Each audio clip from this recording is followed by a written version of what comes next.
জাতীয় নির্বাচনে তফসিল ঘোষণার পর জোটের বিষয়ে সিদ্ধান্ত নেওয়া হবে বলে জানিয়েছে জামায়াত ইসলামী সহ সমমনা ৮ দল।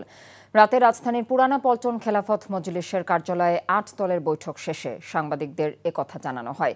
জাতীয় নির্বাচনে গণভোটের পক্ষে হ্যাঁ ভোটের জন্য ব্যাপক প্রচার চালানো হবে বলে জানিয়েছেন জামায়াত ইসলামের সহকারী সেক্রেটারি জেনারেল হামিদুর রহমান আজাদ। তফসিলের পর ৫ দফা দাবি আদায়ের বিষয়ে নতুন সিদ্ধান্ত নেওয়া হবে বলেও জানিয়েছেন তিনি। বৈঠকে ১৬ ডিসেম্বর বিজয় দিবস আলাদাভাবে পালনের সিদ্ধান্ত নেওয়া হয়। বৈঠকে ৮ দলের প্রতিনিধিরা উপস্থিত ছিলেন।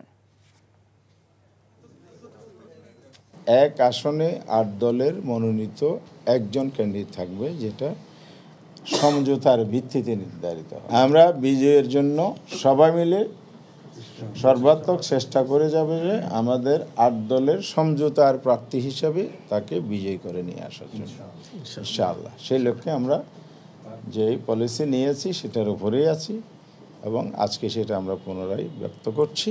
এভাবে আগামী কাল থেকেই আমরা সে প্রার্থী বাছাইয়ের কাজটার হোমওয়ার্ক শুরু করব ইনশাআল্লাহ।